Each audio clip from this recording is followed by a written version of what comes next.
Cozumel is the largest inhabited Mexican island. Located east of the Yucatan Peninsula, Cozumel rivals many other Caribbean islands when it comes to visitor facilities, activities, and stunning beauty.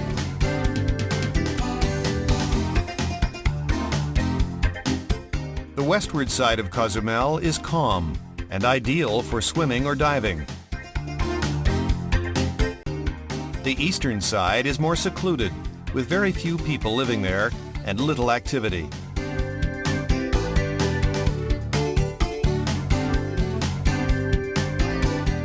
The town of San Miguel is a collection of cafes, restaurants, and attractive boutiques encircling the main plaza and extending several blocks along the city's seaside promenade.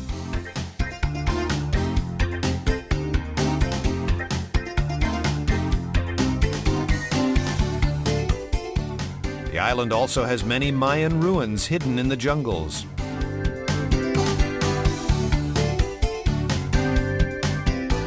Whatever your reasons for traveling to Cozumel, a visit to the Mayan ruins at Chichen Itza is a must. A day tour by plane from Cozumel crossing the channel to the Yucatan Peninsula takes us directly to the international airport at Chichen Itza. From the air, we can admire these thousand-year-old ancient constructions. A half-hour bus ride from the airport takes us to the ruins located in the middle of the forest of the lowlands of the northern Yucatan and spreading over 750 acres of calcareous plains. Founded in 987, this is one of the main archaeological cities of Mexico, as well as the home of the new Mayan Empire.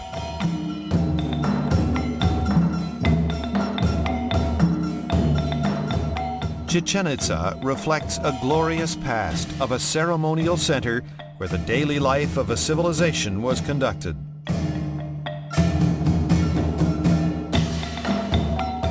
Chichen Itza has been the core of numerous speculations, studies, and archaeological dissertations throughout the decades after its discovery in the 1900s, and is a necessary stop to search for the history of our predecessors.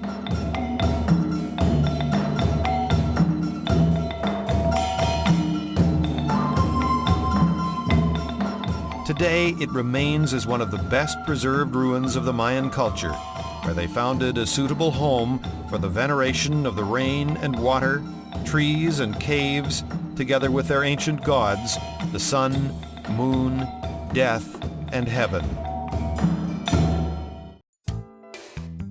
Cozumel's snorkeling and diving areas are legendary since Jacques Cousteau's documentary in 1961. Cozumel has a worldwide following of divers who rank it as one of the 5 top scuba diving and snorkeling sites in the world.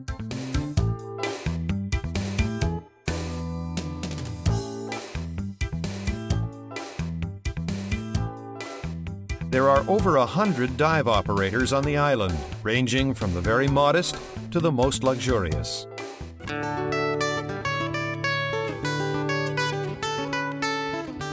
Tunich Reef offers a varied fauna of the top of the reef, drifting on the current.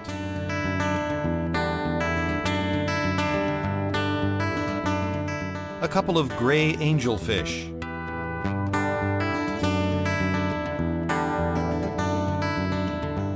an azure vase sponge,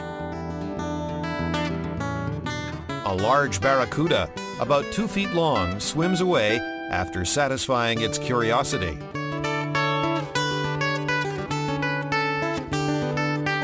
A yellow stingray runs away from the divers.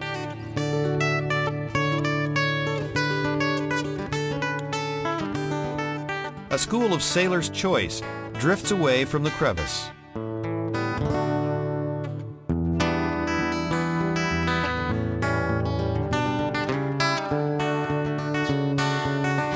Palancar is a well-known reef system characterized by a deep wall, tunnels, and crevices where the divers may discover many surprises.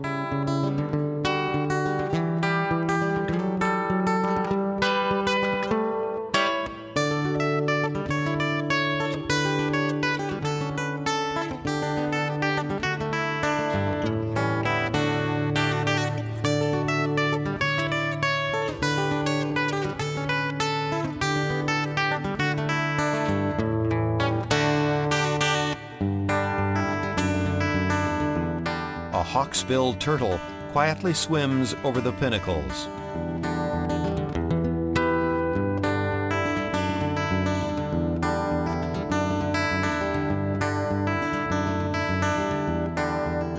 Tormentos Reef offers a wide variety of sea fans, sponges, and coral heads.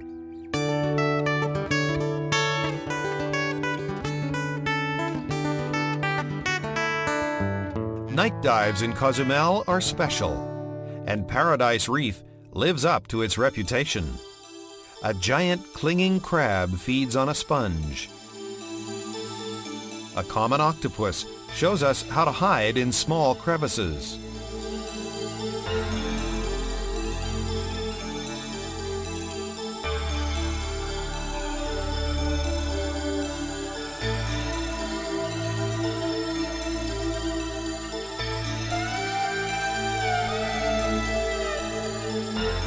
A juvenile spotted drum. A white-spotted moray searching for prey.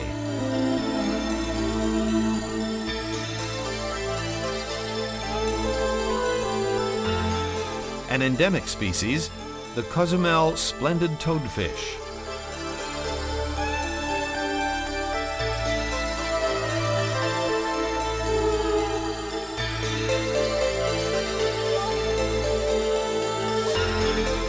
On Santa Rosa Reef, there is a huge jewfish of nearly 4 feet long and not shy of humans.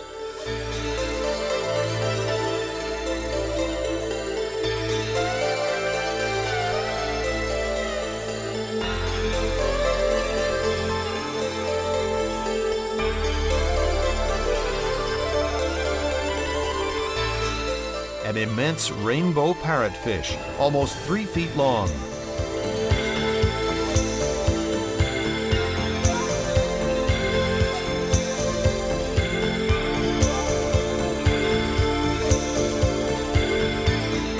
A recent attraction has been added to Cozumel, a wreck already colonized by fish.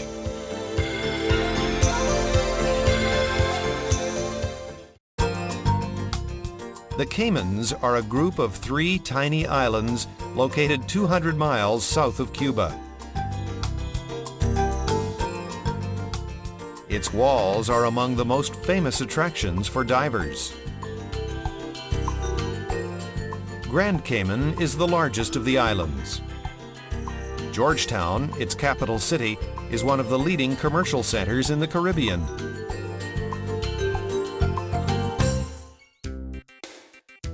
The Queen Elizabeth Botanical Park is an important example of the Cayman Islands' commitment to the preservation of the terrestrial environment and national heritage.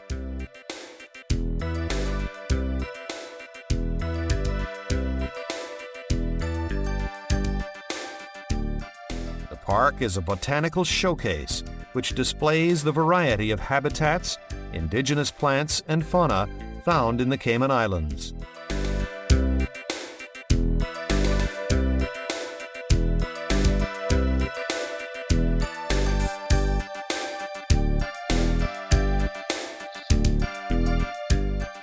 The blue iguana is an endangered species with only about 150 hidden in the wild. Here, they are raised in captivity to increase the local population.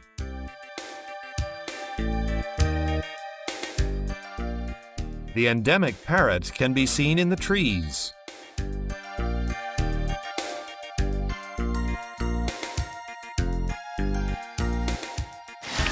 To visitors, the Cayman Turtle Farm is a unique facility, affording a once-in-a-lifetime opportunity to hold, photograph, and come face-to-face with hundreds of green sea turtles.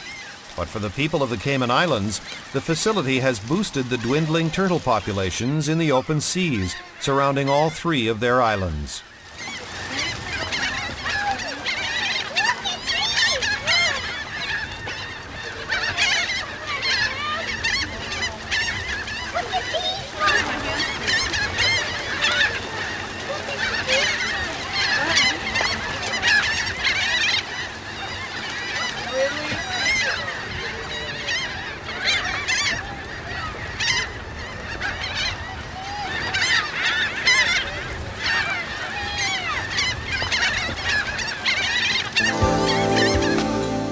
The diving sites in Grand Cayman are spread around the island, but the East End is for those who want to get the most out of their exciting underwater experience.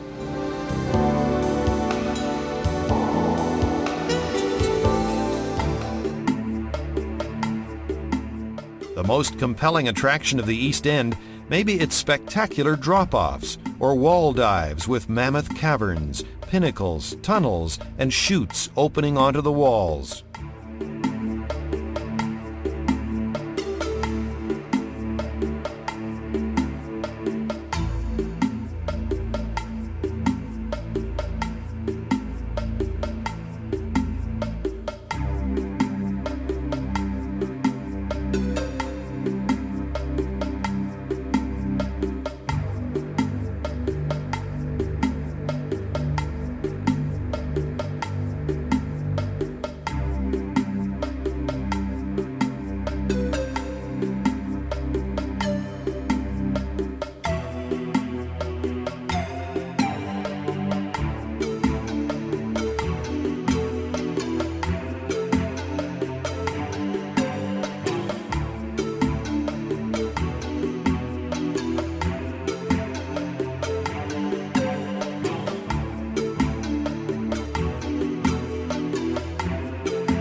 A green turtle lets us follow her smoothly to the very top of the reef.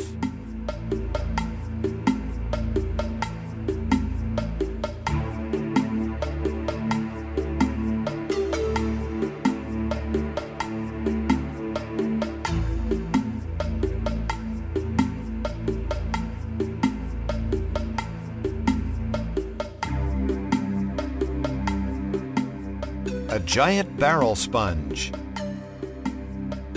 Over the reef, different species display their behavior patterns. A cowfish shows its camouflage color.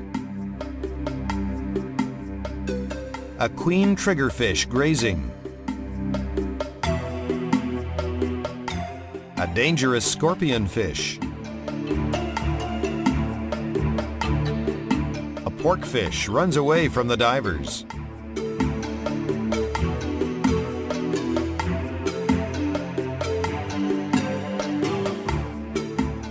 A hogfish.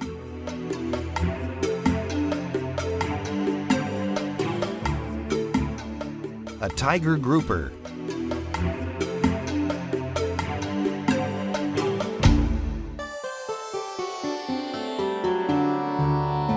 But perhaps the most astounding attraction in Grand Cayman is found in Stingray City. Dozens and sometimes hundreds of stingrays congregate here to be fed by divers.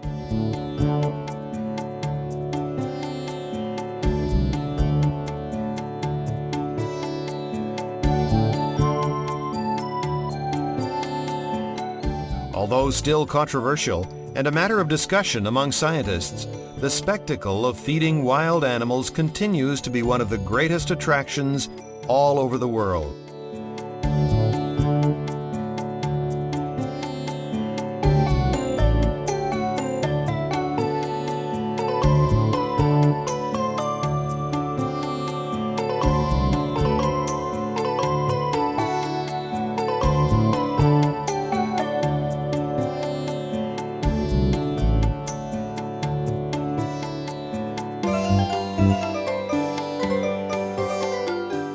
Stingray City is unique and a thrilling experience to divers. Rays seem to understand they are not threatened and manage to avoid injuring divers with their poisonous tails. Memories that will last forever.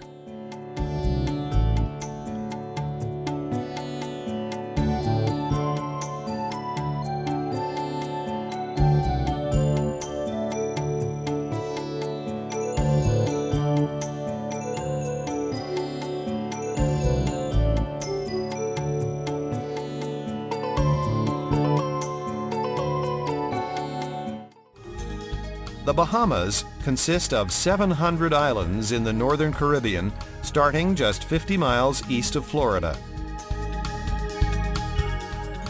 Bimini is the gateway to the Bahamas. Full of history, Bimini has benefited greatly from the influence and patronage of non-Bahamians who call Bimini their home and who have made significant contributions to its development.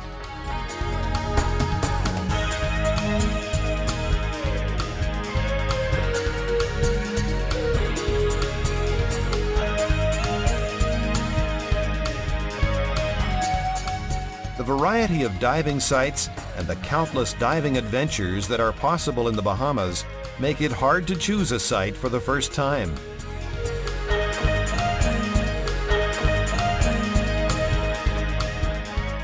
The best way to experience the Bahamas is by live aboard. We're ready for the fun.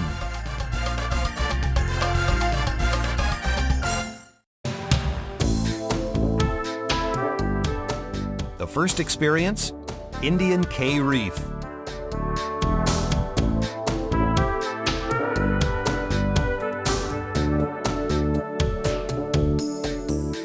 A yellow stingray runs away from the diver.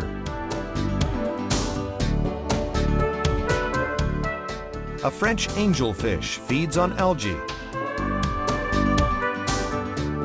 A remora swims looking for a host.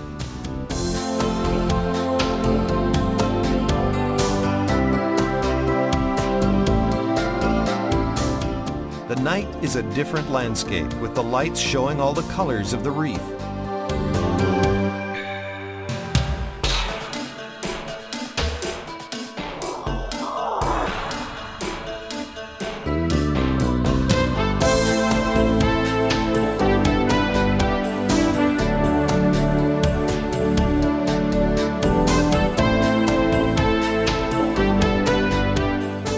Spiny lobster retreats into a crevice. A clinging crab does the same.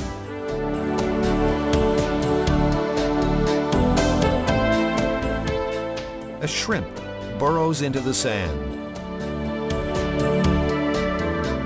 A giant hermit crab filters sand in search of small organisms. On our way, we spot dolphins swimming nearby. It's time to play with these friendly animals. They do not fear men and seem to enjoy the company. A great experience to cherish.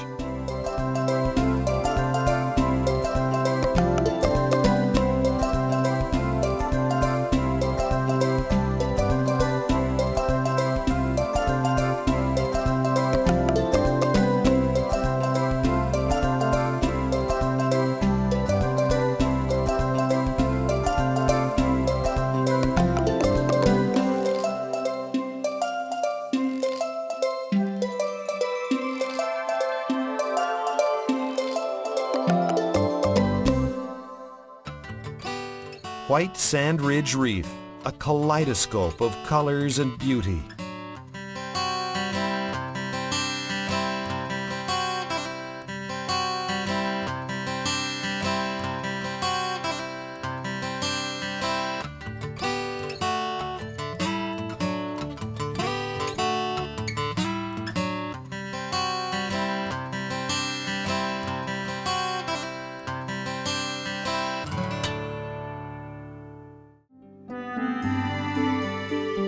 Sugar Wreck, the home of thousands of fish that seem to dance to the rhythm of the waves.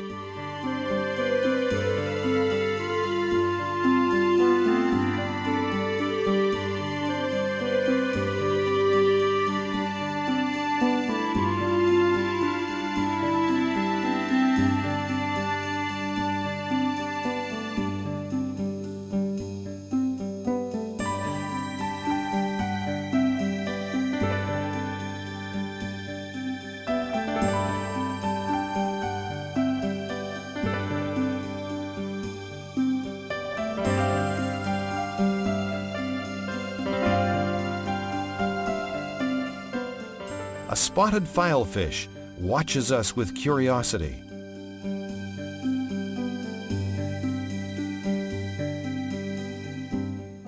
A stingray quietly eating on the sand, ignoring the diver.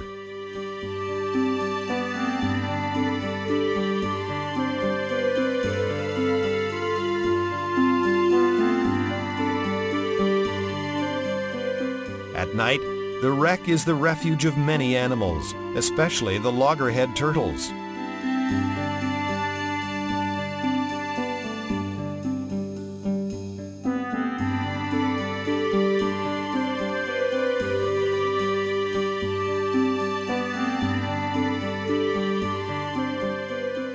Rocky Mountain High is a coral garden full of social tunicates.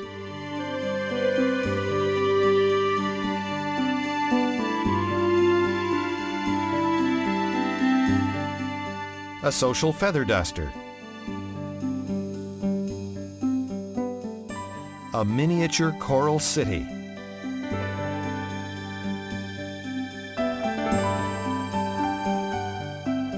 Theo's is another wreck where many species find their home.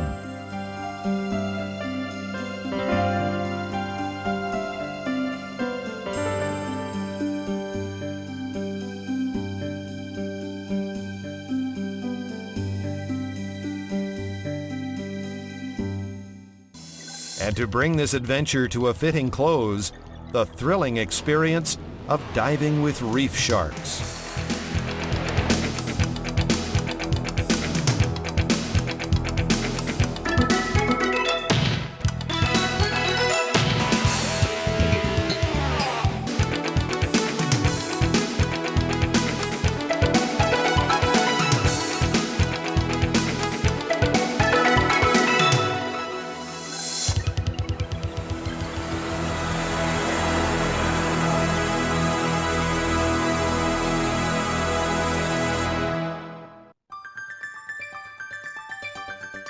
Beautiful beaches with crystal clear waters. Cays and islets. Waterways and mangroves. Lagoons and salt pans. Seabirds. Coral reefs. Abundant underwater life, all combine to make this one of the most beautiful natural marine environments in Venezuela and indeed the Caribbean. Morrocoy National Park, covering an area of approximately 75,000 acres, includes continental and marine areas between the towns of Tucacas and Checheraviche in the easternmost part of Venezuela's Falcon State. The climate in the region is the same as on Venezuela's arid northern coasts and the Caribbean islands. Temperatures range between 75 and 85 degrees. The park's inner lagoons are surrounded by islets of mangrove swamps, mainly of red mangroves, whose roots burrow deep into the muddy, sandy seabed and serve as the substratum for large populations of invertebrates. The enormous importance of the mangrove swamp is due to the remarkable variety of fish that go there to lay their eggs, where they have a good chance of surviving their first months of life before finally venturing into the open sea to form part of the delicate balance of nature. One of Morrocoy's more remarkable inhabitants is without a doubt the scarlet ibis. American wood ibises gather in large flocks along the coast to feed. Here are the black skimmers, with their characteristic way of skimming the water until they come up against their prey. A white-chested egret. Sandpipers abound in this area. The flamingo is another colorful inhabitant of the saline areas. But the true wealth of Morrocoy is to be found in its submarine fauna. What you will see next will give you an idea of the variety of ways in which the different forms of submarine life have adapted to their environment. The grouping of fish in schools offers considerable advantages for the survival of the species, and several examples of this are to be found in Morrocoy. Rays are usually to be found lying on the sea bottom, totally or partially covered so as to go unnoticed.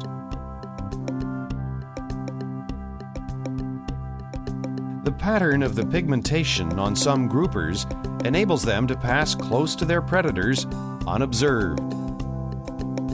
Here's a trumpet fish behind a soft coral, pretending to be one of its branches. The cowfish, usually hidden among the gorgonians, changes to the same blue as the sea when it makes its escape. At night, diurnal creatures sleep, and the nocturnal ones come out on the prowl for food. A parrotfish sleeping in the coral. A brittle starfish using a sponge as a hideaway. A sea cucumber. A balloonfish hunting at night. A sleeping trunkfish. A grouper. A spotted moray also on the prowl. A sleeping surgeonfish. A squid hunting at night.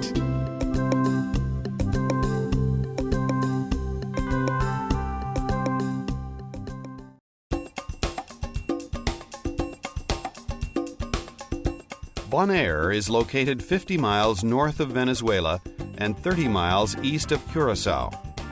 Bonaire is one of the Caribbean's least tourist-developed and least visited larger islands of the so-called ABC group, together with Curaçao and Aruba. Yet it is, both on land and under the sea, one of the Caribbean's most striking. It was the sea that first earned the island its reputation as a prime diving and snorkeling destination, consistently one of the world's top 10.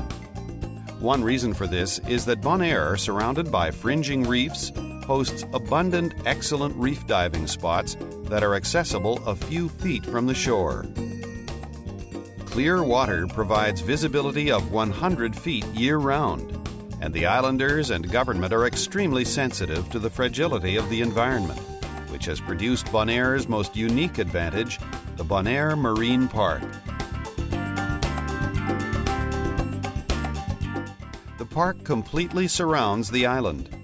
Within park waters are some 80 public moorings for boats and 86 marked dive sites, most of them rife with coral reef and tropical fish and other marine life. The cluster of red tile roofs hugging the island's western coast is Bonaire's lively capital, Kralendijk. Its Dutch colonial houses and buildings give a glimpse into the island's past, while the town's oceanfront promenade offers stunning vistas. The main street is a browser's collection of dive shops, boutiques, arts and crafts galleries, restaurants and bars, including the marina on its way. On the way south, we find Cabaje, a cramped housing quarters for slaves in the 18th century. Pink Beach, a great place to snorkel, picnic, or scuba dive. The harvesting of salt has been a major industry on Bonaire for over 350 years. It was a laborious task, first done by slaves, and after abolition of slavery by laborers from the surrounding villages. It was revitalized and modernized in 1963. Pekalmir is a saltwater lake where solar salt is produced through a crystallization process and then exported to the eastern United States and other Caribbean islands. The southernmost part of the island is notable for the Wilhelmstoren Lighthouse.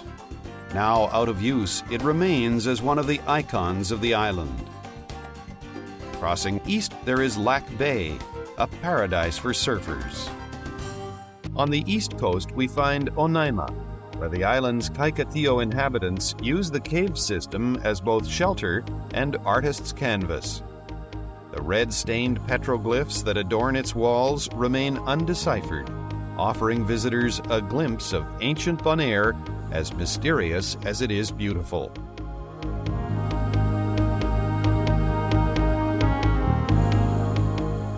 Going north, there are many beautiful beaches and entrances, Boca in Patiamentu, but forbidden for the tourist due to its surf and strong current. The north side houses the Washington Slagby National Park. This 13,500-acre park occupies a substantial portion of the island's northern tip and is filled with the fascinating flora and fauna of semi-arid Bonaire. Natural cave formations abound in the northern half of Bonaire. These caves are homes for many of the fauna. The western north side of the island houses many of the best diving sites, some of them at the sandy bottom of high cliffs.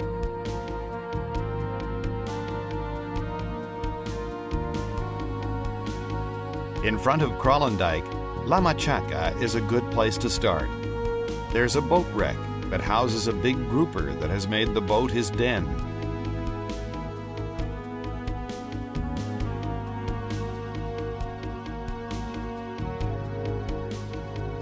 Going northwest, the diving sites of Small Wall, Petrie's Pillar, Oil Slick Leap, Thousand Steps, Old Blue, and Carapata are among the best in the island. Walls beginning at 30 feet, going down as much as 150 feet.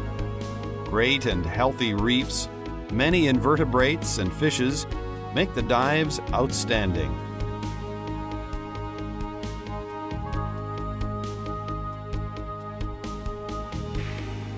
We couldn't see a manta while diving, but we were lucky to spot her from above. We could follow her swimming just below the surface all the way along the northwestern coast for about 15 minutes.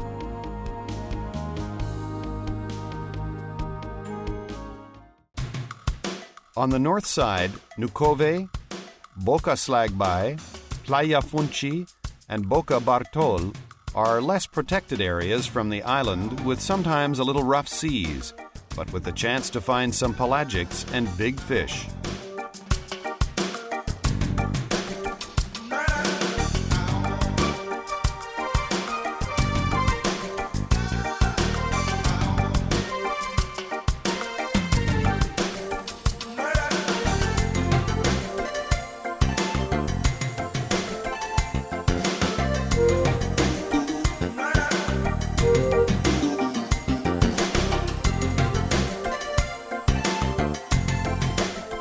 Now we travel southwest from Kralendijk. Widsock Step, Punkt Vierkant, Angel City, Alice in Wonderland, Salt City, Pink Beach, and Red Slave are the most common dived destinations in this area.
The only wreck in Bonaire also lies on the southwest coast, the Hilma Hooker, a freighter captured with drugs 2 decades ago and sunk as an artificial reef at 90 feet.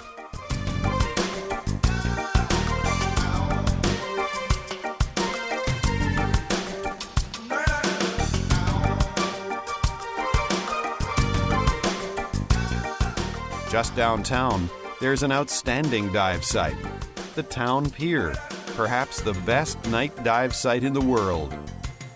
The main attraction here is the invertebrate life on the pillars of the pier and the abundance of shelter for the fish and invertebrates underneath or close to the pier.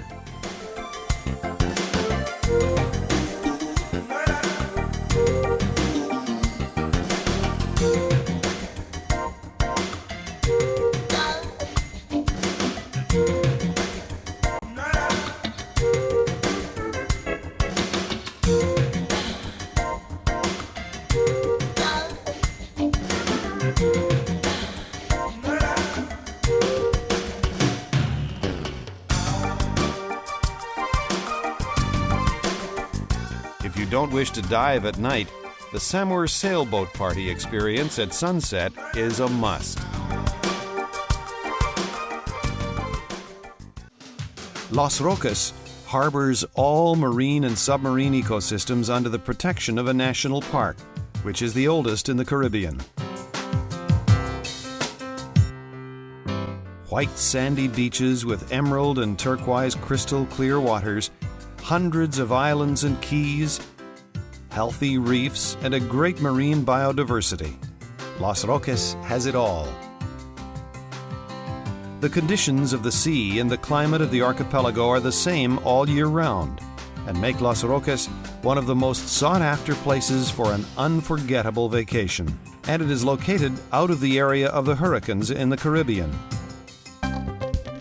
Gran Roque is a permanently inhabited island where the main activities are fishing and tourism. No hotels are allowed, and the electricity and fresh water services are supplied by the government. The old Dutch lighthouse is the logo of the archipelago, and Gran Roque is absolutely different from any other landscape of the archipelago due to its cliffs, mainly of granite, formed during the Cretaceous period. The hill is the only place from where we can see the surrounding areas, the marshes on the east side, and the town. In the distance, the nearby islands of Madrisquis and Francisquis.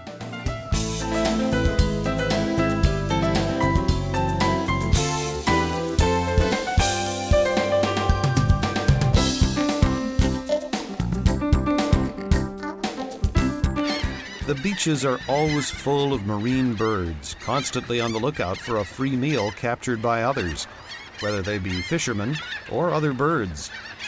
The waters provide ample small fish for pelicans and boobies, but the laughing gulls found here by the thousands are always trying to steal the fish from their neighbors, sometimes causing a frenzy of sounds and wings.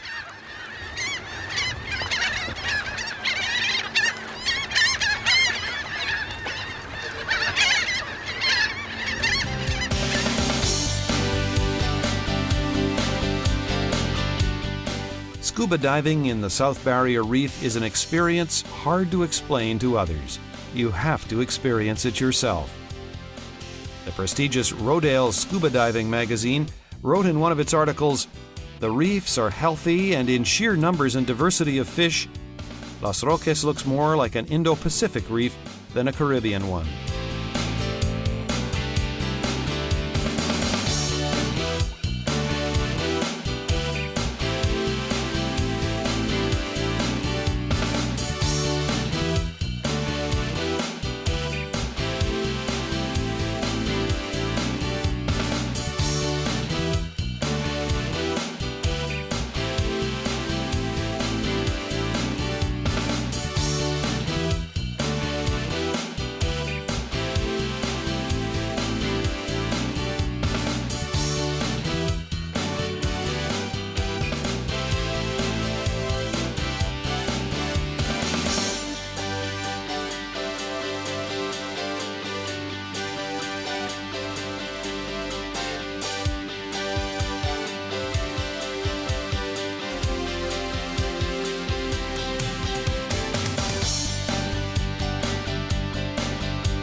About a quarter of a mile south of the cliffs, there's a pinnacle starting at 30 feet under the water, which extends all the way down to the bottom at 100 feet below the surface.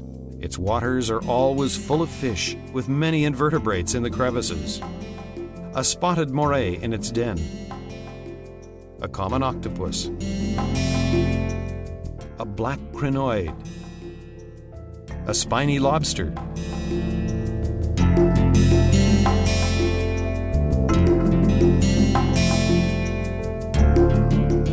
This octopus captured a conch and takes it rapidly to its hideaway. A small wreck, 6 months old, offers many small and large fish.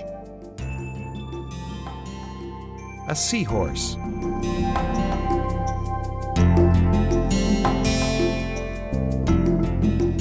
A cave shaped by the waves can house a lot of surprises.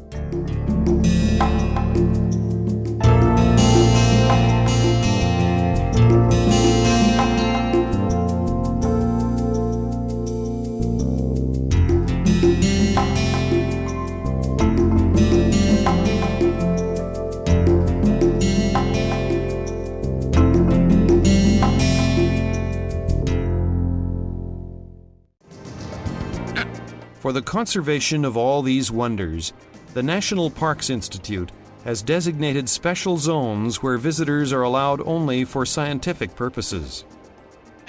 This is the case of Los Canquises, one of the keys where marine birds, especially the boobies, reproduce. Here we can see this bird in practically all phases of its reproduction, from the egg to the first flight of the juveniles.